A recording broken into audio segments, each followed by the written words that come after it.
എല്ലാവർക്കും നമസ്തേ.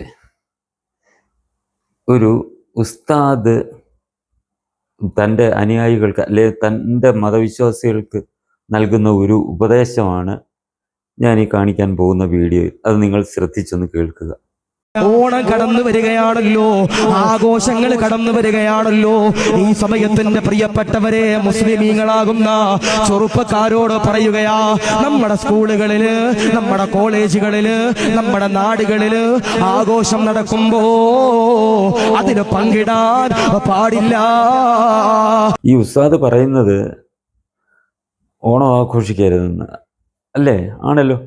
അപ്പോൾ നമ്മൾ ഈ നാട്ടിലെ മിക്ക കടകളും, അത് തുണിക്കടകളാകട്ടെ പലചരക്കടകളാകട്ടെ, ഈ ഇതേപോലുള്ള കടകൾ നമ്മുടെ നാട്ടിൽ ഒരുപാട് കൂടുതലും മുസ്ലിം സമൂഹത്തിൽപ്പെട്ടവരുടെയാണ് അല്ലേ?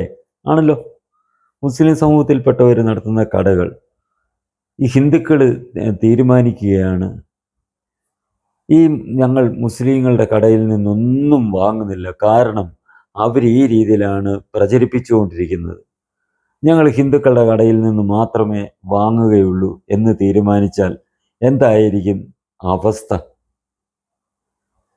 ഈ രാജ്യത്തെ മുസ്ലിങ്ങൾക്ക്, അല്ലെങ്കിൽ ആ സാധാരണക്കാരായിട്ടുള്ള മുസ്ലിം കച്ചവടക്കാർ എല്ലാവരും ഇതേപോലുള്ളവന്മാരാന്ന് നമുക്ക് പറയാനൊക്കത്തില്ല. അങ്ങനെ അല്ല എന്നുള്ളത് യാഥാർത്ഥ്യമാണ്. ഹിന്ദുക്കളുമായി ചേർന്ന് ഹിന്ദുക്കളുടെ ക്ഷേത്രങ്ങളിലെ ആഘോഷങ്ങളിൽ പങ്കെടുത്ത് ഒക്കെ സഹകരിക്കുന്ന ആൾക്കാർ, വളരെയേറെ ആൾക്കാർ ഇപ്പോഴും ഉണ്ട്. അവരെ പോലുള്ളവർക്കല്ലേ ഇതൊക്കെ ഒരു ദോഷമായിട്ട് വരുന്നത്? ഹിന്ദുക്കൾ തീരുമാനിക്കുകയാണ്, ഞങ്ങൾ ശരി ഹിന്ദുക്കളുടെ കടയിൽ നിന്ന് മേടിക്കുന്നവന്ന് തീരുമാനിച്ചില്ല, അവരുടെ അവസ്ഥ എന്തായിരിക്കും? അല്ലെങ്കിൽ ഈ തീവ്രവാദം പ്രചരിപ്പിക്കുന്നവന്മാർക്കും ഇതേപോലുള്ള കച്ചവട സ്ഥാപനങ്ങളുണ്ട്, അവിടുത്തെ അവസ്ഥ എന്തായിരിക്കും എന്ന് ഇയാൾ ചിന്തിച്ചിട്ടാണോ ഇത് ചെയ്യുന്നത്? അല്ല എന്നുള്ളതാണ് യാഥാർത്ഥ്യം. ഹിന്ദുക്കൾ ഒന്നടങ്കം അങ്ങനെ ചിന്തിക്കത്തില്ല എന്ന് നമുക്കറിയാം. അങ്ങനെ ചിന്തിച്ചാൽ എന്താണ് സംഭവിക്കുക എന്നെങ്കിൽ ഇയാൾ ഇതേപോലെ പ്രസംഗിക്കുന്നതിന് മുമ്പ് അയാളൊന്ന് ആലോചിക്കണമായിരുന്നു. ഈ നാട്ടിലെ സമാധാന അന്തരീക്ഷം തകർക്കാൻ പണ്ട് കാലത്ത് ഇതില്ലായിരുന്നു പറഞ്ഞാൽ, പണ്ട് കാലത്ത് പോപ്പുലർ ഫ്രണ്ട് ഇല്ലായിരുന്നു, SDPI ഇല്ലായിരുന്നു, മുസ്ലിം ലീഗിൻ്റെ പ്രവർത്തനം ഇത്രയും വ്യാപിച്ചിട്ടില്ലായിരുന്നു. അതുകൊണ്ടായിരുന്നാണ് ഈ അന്ന് കാലത്തൊക്കെ ഇത്ര മാത്രം പ്രകോപനപരമായിട്ടോ അല്ലെന്നുണ്ടെങ്കിൽ മുസ്ലിം സമൂഹത്തിന് ഇതേപോലെ ചിന്തിക്കുന്നതിന് വേണ്ടിയിട്ടോ ഉള്ള സാഹചര്യം ഉണ്ടാകാതിരുന്നത്. ഇന്ന് അതേസമയം ആ സ്ഥാനത്ത് നിന്ന് മുസ്ലിം ലീഗ് എന്ന് പറയുന്നത് വലിയ ഒരു നിർണായക ശക്തിയാണ്. അവരിതിനെ എല്ലാം എതിർക്കുന്നവരാണ്. ഇതിനെയൊക്കെ ഇല്ലാതാക്കണം എന്ന് പറഞ്ഞ് നടക്കുന്ന, നിലവിളക്ക് കൊളുത്തുന്നതായാലും ഇതേപോലുള്ള ആഘോഷങ്ങൾ ഇല്ലാതാക്കണം എന്ന് പറഞ്ഞ് നടക്കുന്ന കക്ഷികൾ ഇന്ന് പ്രബല ശക്തി ആയതുകൊണ്ട് ആണ് ഇത്തരക്കാർ വളരെ ശക്തമായി മുന്നോട്ട് വന്നുകൊണ്ടിരിക്കുന്നത്. ഇത് മനസ്സിലാക്കേണ്ടതാരാണ്? ഈ രാജ്യത്തെ സ്നേഹിക്കുന്ന സമൂഹം, അത് ഹിന്ദു ആയാലും ക്രിസ്ത്യാനി ആയാലും മുസ്ലിം ആയാലും ഈ രാജ്യത്തെ സ്നേഹിക്കുന്നവർ ഇത് മനസ്സിലാക്കി വേണം മുന്നോട്ട് പോകാൻ. കാരണം നമ്മൾക്കെല്ലാം ഏകോദര സഹോദരങ്ങളെ പോലെ കഴിയേണ്ട നാടാണ് ഇത്. അതിന് തുരങ്കം വെക്കുന്ന ഇത്തരക്കാരെ നമ്മൾ ഒറ്റപ്പെടുത്താനാണ് ശ്രമിക്കേണ്ടത്. അതിനുള്ള ശ്രമമാണ് നമ്മുടെ ഭാഗത്ത് നിന്നുണ്ടാകേണ്ടത്. അതിന് പിന്നെ ഒരു കാര്യമുണ്ട്. ഇപ്പോൾ നമ്മുടെ കേരളത്തിൽ നടന്നുകൊണ്ടിരിക്കുന്നത് നമുക്കറിയാം. മുസ്ലിം ലീഗിൻ്റെ ഭരണത്തിൽ അവരെന്താണ് കാണിച്ചുകൊണ്ടിരിക്കുന്നത് നമ്മൾ കാണുന്നതാണ്. ഈ അടുത്ത സമയത്തല്ലേ ഈ വിവാദം കനത്തുകൊണ്ടിരിക്കുന്നത്? ഒരു ഉദ്ഘാടനത്തിന് നിലവിളക്ക് കൊളുത്തത്തില്ല. നിലവിളക്ക് കൊളുത്തുക എന്ന് പറയുന്നത് ഹിന്ദു ആചാരം നമുക്ക് പറയാൻ ഒക്കത്തില്ല. നമ്മുടെ ഈ രാജ്യത്തിൻ്റെ സംസ്കാരം ഹൈന്ദവ സംസ്കാരമായിരുന്നതുകൊണ്ട് അവർ പിന്തുടർന്നു വന്നിരുന്ന ഇതാണ്.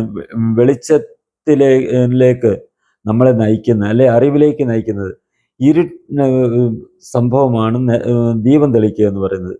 അതായത് ഇരുട്ടത്ത് നമ്മളൊരു ദീപം തെളിച്ചാൽ അവിടെ പ്രകാശപൂരിതമാകും. നമ്മളുടെ അജ്ഞാനം എന്ന് പറയുന്ന ഇരുട്ടിൽ നിന്ന് നമുക്ക് അറിവെന്ന് പറയുന്ന വെളിച്ചത്തിലേക്ക് നയിക്കുന്നത് ഈ വിളക്കെന്നുള്ള ഒരു സങ്കല്പത്തിൽ നമ്മൾ ഏത് ചടങ്ങ് തുടങ്ങുമ്പോഴും ദീപം തെളിച്ച് ആണ് ഉദ്ഘാടനം ചെയ്യുന്നത്, അല്ലെ തുടക്കം കുറിക്കുന്നത്.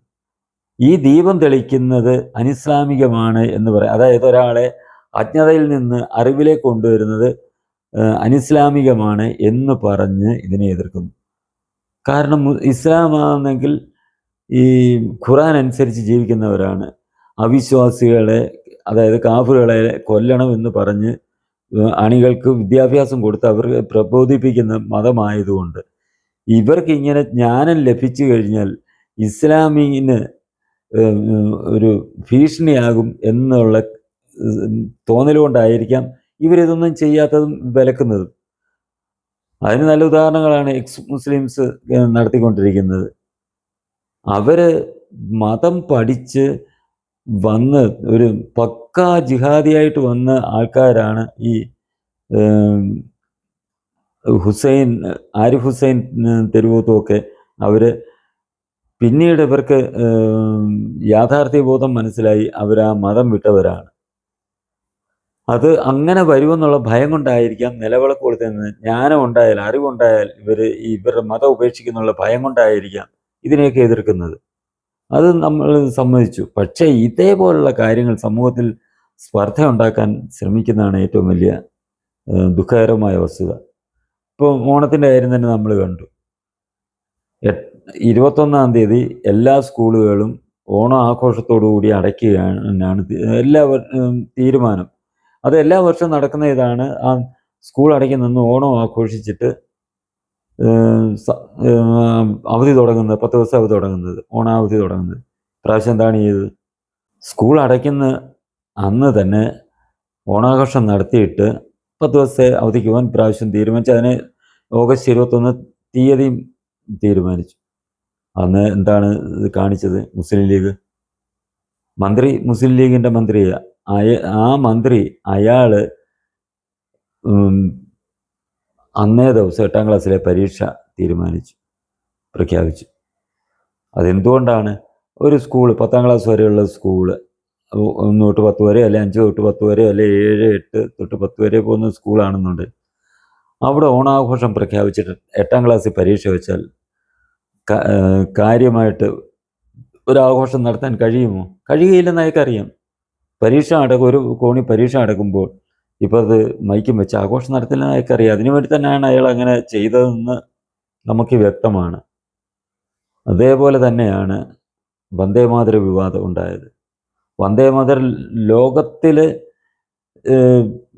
ഒരു രാജ്യവും പറയുന്നില്ല ഇതൊരു വർഗീയമായിട്ടുള്ള ഒരു ഗീതമാണെന്ന് പറയുന്നില്ല. പക്ഷെ മുസ്ലിം ലീഗിനെടുത്ത ഒരു വർഗീയ ഗീതമാണ്. എന്തുകൊണ്ട്?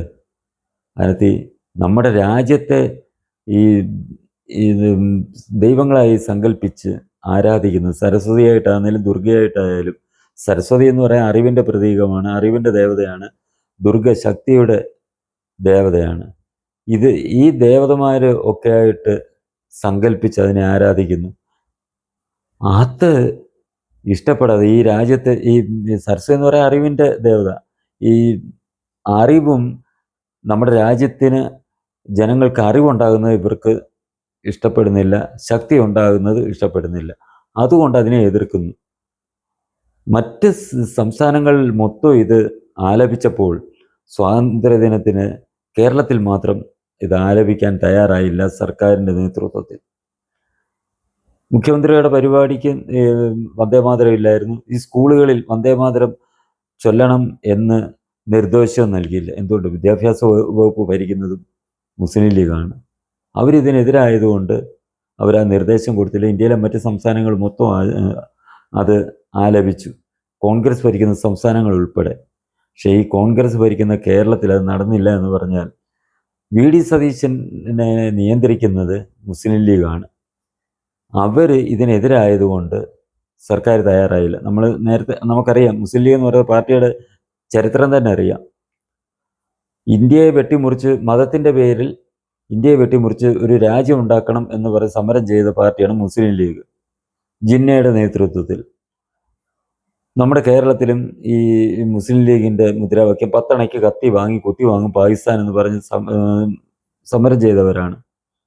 സ്വാതന്ത്ര്യം കിട്ടിയപ്പോൾ ഇതിൻ്റെ സ്ഥാപകരായിട്ടുള്ള പോക്കറും മുഹമ്മദ് അലിയും അവരെല്ലാം കൂടെ മുഹമ്മദ് സാഹിബ്, ഞാൻ നേരത്തെ ഒരു വീഡിയോ പേര് കൃത്യമായിട്ട് പറഞ്ഞിരുന്നു. അവർ പാകിസ്ഥാനിലേക്ക് പോകാൻ തയ്യാറായപ്പോൾ ജിന്ന അവരോട് പറഞ്ഞു, നിങ്ങൾ പാകിസ്ഥാനിലോട്ട് വരണ്ട, നമ്മൾക്ക് ഇനിയും ലക്ഷ്യങ്ങളുണ്ട്, ഈ ഭാരതം പൂർണ്ണമായിട്ട് ഇസ്ലാമികവൽക്കരിക്കുന്ന ലക്ഷ്യം.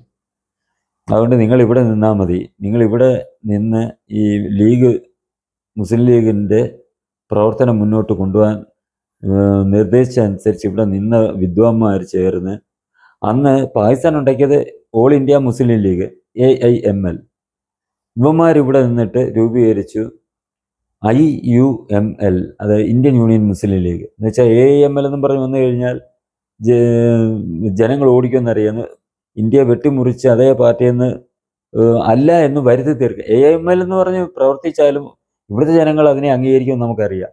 കാരണം ഇടയ്ക്കൊരു AIML ഉണ്ടായിരുന്നു ഇവിടെ, സ്വാതന്ത്ര്യം കിട്ടിയതിന് ശേഷം 80 അങ്ങോട്ട് രൂപീകരിച്ച ഒരു പാർട്ടി, ഇതിൽ നിന്ന് മാറി അങ്ങോട്ട് പോയിട്ട്. അതല്ല എന്ന് ഭാവി തലമുറയെ തെറ്റിദ്ധരിപ്പിക്കുന്നതിന് വേണ്ടിയാണ് അവർ IUML എന്ന് പേര് മാറ്റിക്കൊണ്ട് ഇവിടെ പ്രവർത്തനം ആരംഭിച്ചത്. എന്നിട്ട് അവർ ജിന്ന പറഞ്ഞ അതേ ലക്ഷ്യത്തിൽ തന്നെ, ജിന്ന കൊടുത്ത നിർദ്ദേശം അനുസരിച്ച് തന്നെ അവരിവിടെ പ്രവർത്തിക്കുന്നു. അപ്പോൾ അവരെ കുറ്റം പറയത്തില്ല, അവർ ഒരു മതപാർട്ടിയാണ്. ഈ മതേതര രാജ്യത്ത് മതത്തിൻ്റെ പേരിൽ പ്രവർത്തിക്കുന്ന ഏക പാർട്ടി എന്ന് പറയാൻ അതാണ്. അത് തന്നെ ഒരു വിരോധാഭാസമാണ്. ഈ രാജ്യം മതേതര രാജ്യമാണെന്ന് പറയുന്നത്, ആ മതേതര രാജ്യത്ത് മതത്തിൻ്റെ പേരിൽ തന്നെ ഒരു പാർട്ടി, അത് ഇവിടുത്തെ നീതി നിയമമാണെന്ന് ഈ കോടതികളും ഒക്കെ ആണ് തീരുമാനിക്കേണ്ടത്. ഇവിടുത്തെ കോടതികൾക്ക് ഹിന്ദുവിൻ്റെ കാര്യത്തിൽ വരുമ്പോൾ മാത്രമേ ഉള്ളൂ ഈ വ്യത്യാസം വരുന്നത്. അതേസമയം ഈ മുസ്ലിം ലീഗിൻ്റെ അല്ലെ ഏതിൻ്റെയും പേര് പറഞ്ഞു കഴിഞ്ഞാൽ അത് അവർക്ക് ഒരു പ്രശ്നം വരുന്നില്ല. അവർ മതേതരമാണെന്ന്, ഇവരുടെ പ്രവർത്തനം മൊത്തം മതാധിഷ്ഠിതമാണെന്ന് നമുക്കറിയാം. പക്ഷേ ഇവിടുത്തെ കോടതികൾക്കൊന്നും അത് ബോധ്യമാകത്തില്ല. ബോധ്യമായാലും അത് അവർ അത്ര കാര്യമാക്കത്തില്ല. ഒരുത്തം പറഞ്ഞല്ലേ, മതമാണ് മതമാണ് മതമാണ് അവരുടെ പ്രശ്നമെന്ന്. ആ കക്ഷി ഇന്ന് ഈ മതേതര രാജ്യത്തെ ഒരു സംസ്ഥാനത്തെ മന്ത്രിയാണെന്നുള്ളതാണ് വിരോധാഭാസം. അപ്പോൾ അങ്ങനെയുള്ള ആൾക്കാരാണ് ഇതേപോലെ ഓണത്തിനുമൊക്കെ എതിരായിട്ട് ഇതേപോലെ ആഹ്വാനം ചെയ്യുന്നത്. പണ്ട് കാലത്ത് ഇതൊന്നും ഇല്ലായിരുന്നു. ഇവർ അത്ര ശക്തമല്ലാതിരുന്നതുകൊണ്ട് എല്ലാവരും സംയോജിച്ചായിരുന്നു ഇതെല്ലാം ചെയ്തുകൊണ്ടിരുന്നത്. അത് പള്ളികളിൽ ചന്ദനക്കുടം എന്ന് പറയുന്ന ചടങ്ങ് തന്നെ ഉണ്ടായിരുന്നു. എല്ലാ ഹിന്ദുക്കളും ക്രിസ്ത്യാനികളും ഉൾപ്പെടെ ആണ് അത് ആഘോഷിച്ചുകൊണ്ടിരുന്നത്, ഈ മസ്ജിദുകളിലെ ചന്ദനക്കുടം. ഇതേപോലെ ഏകോദര സഹോദരന്മാരെ പോലെ കഴിഞ്ഞിടത്താണ് ഇപ്പം ഈ മുസ്ലിം ലീഗും SDPI പോലുള്ള പ്രസ്ഥാനങ്ങളും പോപ്പുലർ ഫ്രണ്ടും അതേപോലെ നിരവധി സംഘടനകൾ ജനങ്ങളിൽ ഭിന്നിപ്പുണ്ടാക്കി സമൂഹത്തെ കലുഷിതമാക്കാൻ ശ്രമിക്കുന്നത്. ഇത് ഈ രാജ്യത്തെ സ്നേഹിക്കുന്ന, ഈ സംസ്കാരത്തിൽ വിശ്വസിക്കുന്ന ഹിന്ദുക്കളും ക്രിസ്ത്യാനികളും മുസ്ലിങ്ങളുമായിട്ടുള്ളവർ മനസ്സിലാക്കണം. എന്നുവെച്ചാൽ എല്ലാ മുസ്ലിങ്ങളും ഈ സൈസുകളെല്ലാം മുസ്ലിം ലീഗിൻ്റെയോ ജമാഅത്തിൻ്റെയോ ഒന്നും രീതി ചിന്തിക്കുന്നവരല്ല എല്ലാ മുസ്ലിങ്ങളും. കുറേയേറെ പേര് ഇങ്ങനെ ചിന്തിക്കുന്നവരുണ്ടെങ്കിലും കുറേയേറെ പേര് ഈ ഏകോദര സാഹോദര്യത്തിൽ വിശ്വസിക്കും. അവരുടെ മതം ആചരിച്ചുകൊണ്ട് തന്നെ, എനിക്ക് ഒരുപാട് സുഹൃത്തുക്കളുണ്ട് അത്തരക്കാർ, തികഞ്ഞ ഇസ്ലാമിസ്റ്റുകളായിട്ട് ജീവിച്ചുകൊണ്ട് അവർ മറ്റ് സഹോദര മതങ്ങളിൽപ്പെട്ടവരുമായിട്ട് നല്ല സൗഹൃദവും നല്ല ബന്ധവും സഹോദര സ്നേഹം തന്നെ പുലർത്തുന്ന ആൾക്കാർ നിരവധി പേരുണ്ട്. അവരൊന്നും ഇതിനെ അംഗീകരിക്കുന്നില്ല എന്നുള്ളത് മാത്രമാണ് ശരിയായിട്ട് പറഞ്ഞാൽ നമ്മുടെ രാജ്യത്തിനെ മുന്നോട്ട് നയിക്കുന്നതും നമ്മുടെ രാജ്യത്തിന് ആശ്വാസവും. അങ്ങനെയുള്ള ജനങ്ങൾ ഈ രാജ്യത്തെ സ്നേഹിക്കുന്ന മറ്റുള്ളവരോടൊപ്പം ചേർന്ന് ശക്തമായി ഇത്തരം പ്രവണതകളെ ചെറുത്തു തോൽപ്പിക്കാനാണ് ശ്രമിക്കേണ്ടത്.